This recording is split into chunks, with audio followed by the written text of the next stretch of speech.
Good evening, students. Now we will discuss the next point of the chapter, Pascal's law. Okay. In the last lecture, we had a discussion on pressure measurement by different pressure measuring units. That is the mercury barometer, okay, and manometer. So using these two devices, we can easily measure pressure of the system, okay, and also using manometer, we can easily measure the pressure of the gas when these machines are used in the foundries or in the different industry areas. So these are some devices which are used to measure the pressures. So next to that point, that is said to be a Pascal's law. Now this point, after this point, the concepts are relating to the liquid. Okay. Now there is no any correlation for the after this law, there is no any correlation for the pressure when we are moving towards the surface tension concept. या chapter मध्ये या point नंतर आपण surface टेन्शनचे concept study करणार आहे. त्या केस मध्ये तिथे कुठल्याही प्रेशरचा इफेक्ट होणार नाही, फक्त त्या ठिकाणी फोर्सचा इफेक्ट असणार आहे. आणि इथपर्यंतच प्रेशरचा इफेक्ट लिक्विडवरती आहे. तो काय आहे ते आपण in terms of Pascal's law बघायचा आहे.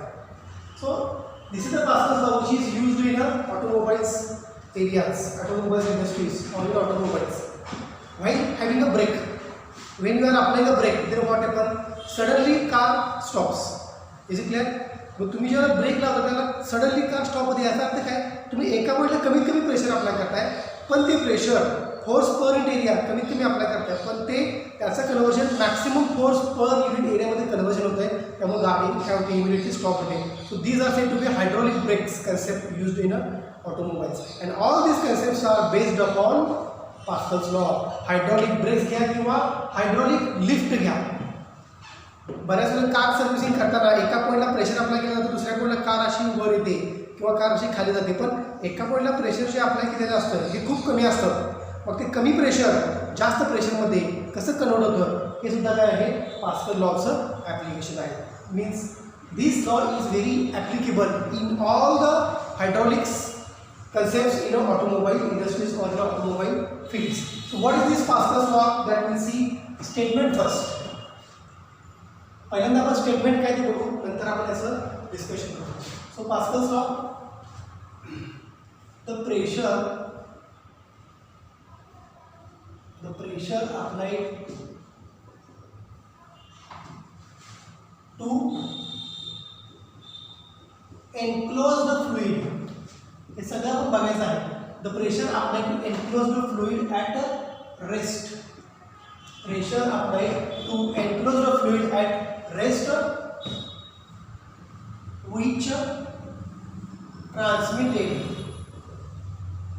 transmitted equally and undiminished. याचं मिनिंग सगळं आपण बघणार आहे. undiminished at every point of fluid, at every point of fluid, and also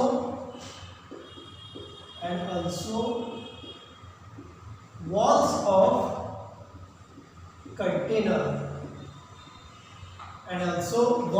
container, provided that एक ऐसे स्टेटमेंट है, प्रोवाइडेड दैट इफेक्ट ऑफ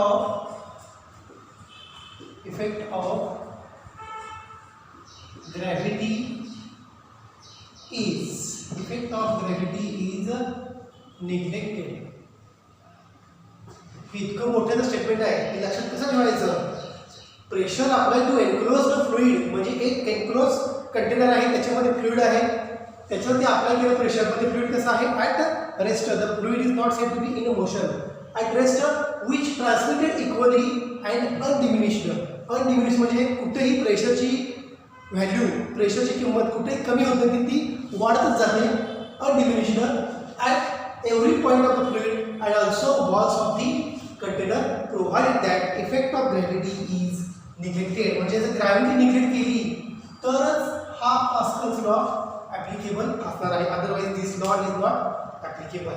मग बघा, pressure applied to enclose the fluid, pressure applied to enclose the fluid at rest which transmitted equally and undiminished undiminished at every point of the fluid and also walls of the container, provided that effect of gravity is said to be neglected. So this is said to be Pascal's law. म्हणजे एक असा container आहे, असा काहीतरी container असेल, बरोबर. Here is the presence of fluid. Here is the presence of fluid. या ठिकाणी एक पिस्टन आहे, ओके, आणि या ठिकाणी सुद्धा एक पिस्टन आहे, किंवा हा जर आता एक सेकंड पिस्टन असा केला, okay. If you apply pressure here, then what happen, here is a area, you are applying force, okay. मग या ठिकाणी F अपॉन A काय मिळणार आहे, pressure. So this pressure applied on enclosed fluid. फ्लुइडला कुठेही त्याच्यामध्ये डेव्हिएशन होण्यासाठी कुठे त्याच्यामध्ये आउटलेट नाही आहे. हे फ्लुइड कसं आहे, एका कंटेनरमध्ये एनक्लोज आहे, म्हणून काय म्हटलंय, pressure applied to enclosed fluid at rest. Fluid at रेस्टलाच आहे. विच ट्रान्समिटेड, कोण ट्रान्समिट होत आहे, प्रेशर जे अप्लाय केलं F अपॉन A म्हणजे तिथं अप्लाय झालं प्रेशर लिक्विडवरती, हे प्रेशर सगळ्या पॉईंटला, फ्लुइडला सगळ्या पॉईंटला अप्लाय होतं इक्वली, सगळीकडे सारखंच असतं. And undiminished. अनडिमिनिश्डचा अर्थ काय, कुठेही त्या प्रेशरची व्हॅल्यू कमी होत नाही, तर ती व्हॅल्यू वाढतच जाते. Equally and undiminished at every point of the fluid and also walls of the container. म्हणजे कंटेनरच्या वॉल्सला सुद्धा काय होते, प्रेशर अप्लाय होत जाते. आणि इथलं प्रेशर बघा, लिक्विडमधनं पास झालं, शेवटी प्रेशर इथं आलं, शेवटी या पिस्टनला काय करणार, प्रेशर वरती लिफ्ट करणार आहे. म्हणजे या ठिकाणी हा जर एरिया A घेतला, त्याच्यावरती फोर्स अप्लाय झाला F, तर या ठिकाणी काय म्हणणार आहे, F upon A is equal to pressure. मी इथं P डॅश म्हणतो, इथं P म्हणतो. दोघांपैकी कोणत्या पॉईंटला प्रेशर जास्त आहे, हे असं म्हणू, P dash is more than P. बघा, small pressure applied to the enclosed fluid that will convert into large pressure coming out of this other side of the piston. म्हणजे प्रेशर इक्वली ट्रान्समिट केलं, जसा area वाढत गेला तसा प्रेशरची value बघा, इथनं हा एरिया वाढला तसा याच्यावरती ॲक्ट होणारा फोर्स बघा, मी हे इथनं प्रेशर याच्यावर ॲक्ट झालं, म्हणजे याच्यावरती फोर्स किती अप्लाय झाला, हा F. इतक्या एरियावरती F इतका फोर्स अप्लाय झाला, बरोबर का. म्हणजे प्रेशर हे वाढत गेलं. So this pressure is transmitted equally and undiminished values through the all points of the fluids and also the walls of the container, provided that effect of gravity is neglected. म्हणजे लिक्विडवरती act होणारी gravity, लिक्विडवरती act होणारी gravity ही neglect करायची, ती consider केली तर pressure accurate किंवा त्याची increasing value येणार नाही. त्यामुळे ग्रॅव्हिटीचा इफेक्ट हा निग्लेक्ट केला तरच पास्कल्स लॉ हा ॲप्लिकेबल असणार आहे. So this is only the statement. We are going to discuss the application of this Pascal's law. Pressure applied to enclosed fluid at rest which is transmitted equally and undiminished. म्हणजे pressure सगळीकडे सारखं transfer होणार आहे आणि शेवटी large प्रेशरमध्ये ते conversion होणार आहे. मग याचं एखादं ॲप्लिकेशन जर आपण घेतलं तर बघा, one I can say it is hydraulic lift. म्हणजे सर्व्हिसिंग सेंटरमध्ये असतात बघा, मोठ्या गाड्या असतात त्यांना खाली ग्राउंड लेवल न्यायचं असतं, परत अप्पर लेअरला आणायचं असतं. But you are applying pressure at one end, you are getting pressure at other end. How it is possible, here is one piston, okay, here is one piston, okay. Force applying, suppose force applying it is F1 on area A1, you will get P1 is equal to F1 upon A1. याच्यामध्ये काय, enclosed fluid, याच्यामध्ये काय, enclosed fluid, ठीक आहे. Here is a presence of enclosed fluid. कुठेही फ्लुइडला बाहेर येण्यासाठी जागा नाही आहे, त्यामुळे फ्लुइड कसं आहे, एनक्लोज आहे. आणि या ठिकाणी अदर एंडला काय आहे, व्हेहिकल आहे.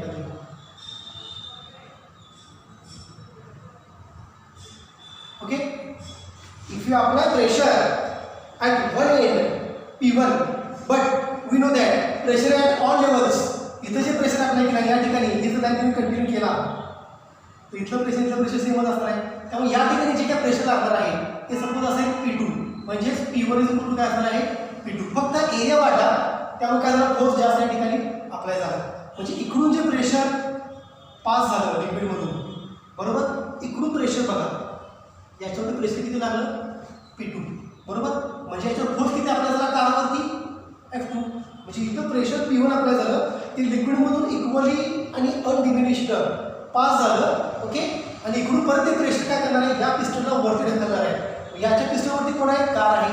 बरोबर आहे का. मग इथं प्रेशर अप्लाय झालं P2 म्हणजे या कारवरती फोर्स किती अप्लाय झाला F2 when area of that piston is said to be A2. म्हणजे इथून बघा प्रेशर किती बाहेर यायला लागलाय P2 या गाडीला वरतून जायला लागलाय. A2 च्या एरियावरती F2 चा फोर्स अप्लाय झाला. But P1 is equal to P2 हे लक्षात ठेवा.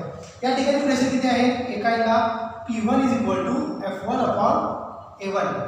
F1 upon A1. Okay. Therefore, F1 is equal to P1 into A1. F1 is equal to P1 into A1. तसंच अदर साइडला therefore म्हणत नाही, I can say it is said to be a and. Other साइडला किती force बाहेर पडला, जसा इथे F1 is equal to P1 आहे तसं इकडे काय असेल F2 is equal to P2 A2. पण P2 is equal to P1 आहे म्हणून मी असं घेऊ का P1 into A2 कारण P1 is equal to काय P2 is equal to. मग P1 is equal to काय मिळणार बघा, it is F1 upon A1. P1 is equal to काय मिळणार आहे F1 upon A1. therefore F1 upon A1 into A2 is equal to F2 किती मिळणार बघा या ठिकाणी F2 is equal to F1 into A2 by A1. म्हणजे बघा F2 is equal to मिळालं. F2 is equal to काय मिळालं, F2 is equal to या ठिकाणी किती फोर्स अप्लाय झाला कारला वरती लिफ्ट करण्यासाठी F2 is equal to F1 into A2 by A1. जेवढा एरिया जास्त बघा F2 proportional to A2. जेवढा एरिया जास्त पिस्टनचा तेवढं कारचं लिफ्टिंग म्हणजे तेवढा कारवरती फोर्स जास्त ऍक्ट होणार आहे. म्हणजेच F2 proportional to A2. F2 जो अप्लाय होणार आहे कारवरती that is proportional to A2.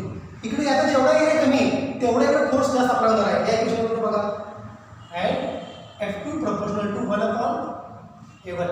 जितका एका साईडच्या पिस्टनचा एरिया कमी तितका इकडे याच्यावरती कारवरती ऍक्ट होणारा फोर्स जास्त होणार आहे. म्हणजे या इक्वेशनचं कन्क्लुजन काय F2 proportional to A2, F2 proportional to A2 and F2 proportional to 1 upon A1. समजलं का बघा एरियावरती डिपेंड आहे force F2 proportional to A2. जितका एरिया जास्त तितका फोर्स त्या कारवरती जास्त ऍक्ट होणार आहे.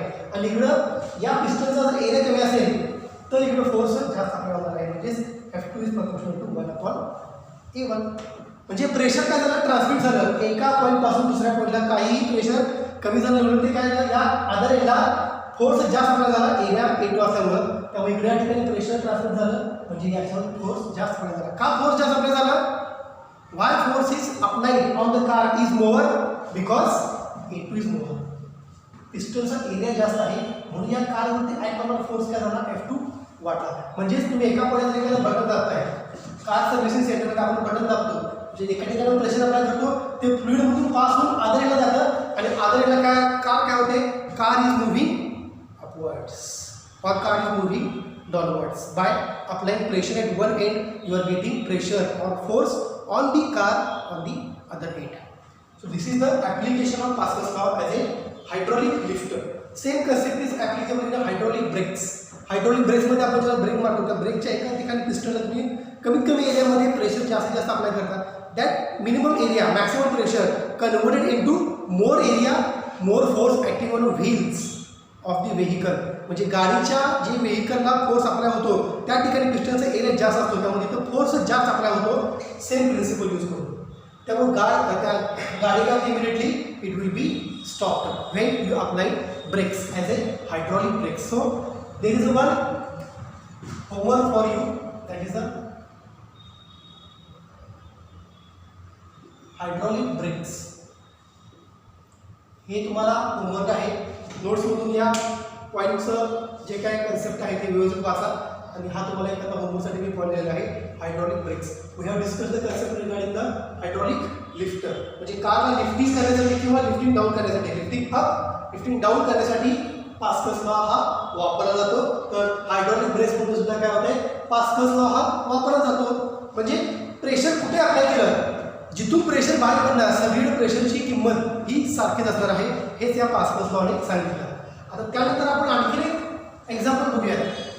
where the pressure is it variable or pressure applied at all points remains the same. हे व्हेरिएबल होतं का तेच राहतं ते आपण या ठिकाणी आता डिस्कस करूया. ओके.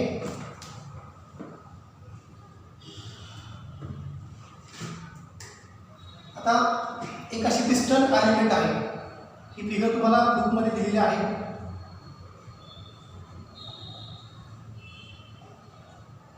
या ठिकाणी पिस्टन आपण ठेवणार आहे.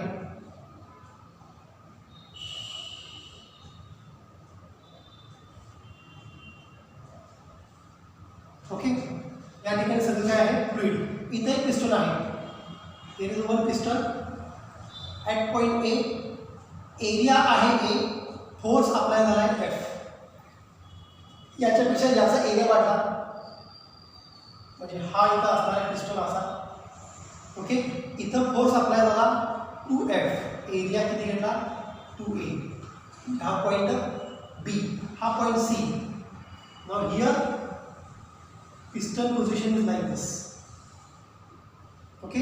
याच्यापेक्षा याचा एरिया जास्त आहे. हा एरिया कन्सिडर करूया 3A पॉइंट सी. आणि फोर्स किती अप्लाय झाला 3F. आता इथून एका ठिकाणी फोर्स अप्लाय केला आहे बरोबर का. म्हणजे फोर्स अपॉन एरिया या ठिकाणी किती अप्लाय केलं प्रेशर PA. या पॉईंटला ए पॉईंटला अप्लाय झालं प्रेशर PA. बी पॉईंटला अप्लाय झालं PP. सी पॉईंटला प्रेशर अप्लाय झालं PC. म्हणजे हे जे PA ला अप्लाय केलं तेच PP ला आहे का, तेच PC ला आहे का, तेच PD ला आहे का चेक करायचं. जर ते एक आलं तर पास्कल्स लॉ व्हेरीफाय झाला. जर एकच आलं नाही तर पास्कल्स लॉ व्हेरीफाय होणार नाही. फक्त कंडिशन काय ग्रॅव्हिटी निग्लेक्ट करायची. ग्रॅव्हिटी निग्लेक्ट केल्यानंतर आन्सर होतं. आता हा झाला. याचा एरिया बघा, याचा एरिया बघा, याचा एरिया बघा. या तिघांच्या कंपॅरेटिव्हली या ठिकाणी एरिया कमी आहे पिस्टन सिस्टीममध्ये. या ठिकाणी एरिया कमी आहे पिस्टनचा. मग हा एरिया असा आहे बघा. हा piston. This is said to be a piston. Okay. इथं फोर्स अप्लाय झाला आहे F/2. एरिया आहे A/2. म्हणजे हा पॉईंट घेतो मी D. या ठिकाणी किती प्रेशर असणार आहे PD. ठीक आहे. ए ला PA बरोबर. पिस्टनचा एरिया A आपल्या होणारा फोर्स F. पॉईंट बी ला प्रेशर PB असणार आहे 2A. एरियावरती फोर्स अप्लाय झाला 2F बरोबर. कारण जेवढा एरिया तेवढाच फोर्स. पॉईंट सी ला प्रेशर किती आहे PC. 3A एरिया आहे याचा पिस्टनचा. फोर्स किती अप्लाय झाला 3F. डी पॉईंटला प्रेशर किती असणार आहे PD. एरिया A/2 वरती फोर्स किती अप्लाय झाला F/2. सगळ्या पॉईंटला प्रेशर सेम आहे का डिफरंट आहे आपण चेक करू.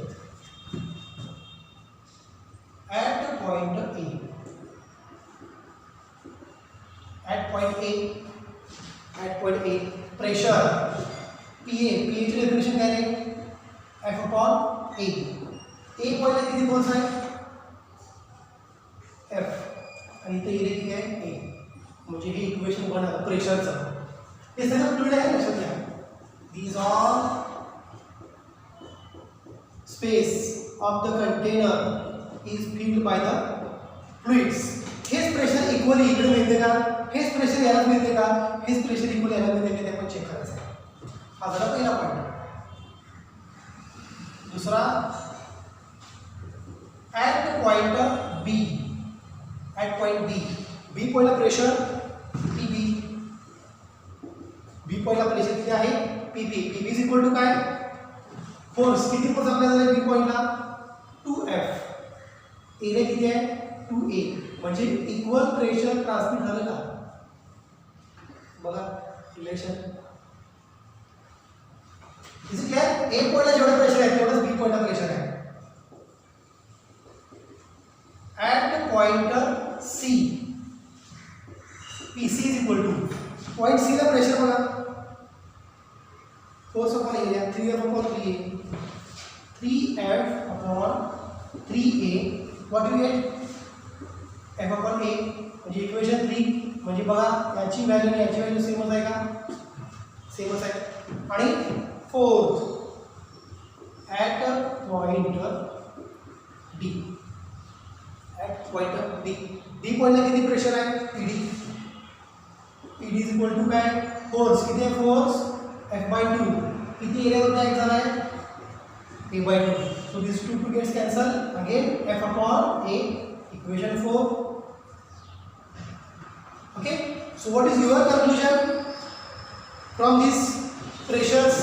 जेवढं प्रेशर ए ला आपल्याला झालं तेवढंच प्रेशर मिळालं बी ला, तेवढंच प्रेशर मिळालं सी ला, तेवढंच प्रेशर मिळालं डी ला. म्हणजेच काय, pressure is transmitted equally and undiminishedly at all points of the fluid. High point घेतला, हाय पॉईंट घेतला, हाय पॉईंट घेतला, सगळ्या पॉईंटला प्रेशर सारखंच अप्लाय होतंय. म्हणजेच P A is equal to P B is equal to P C is equal to P D.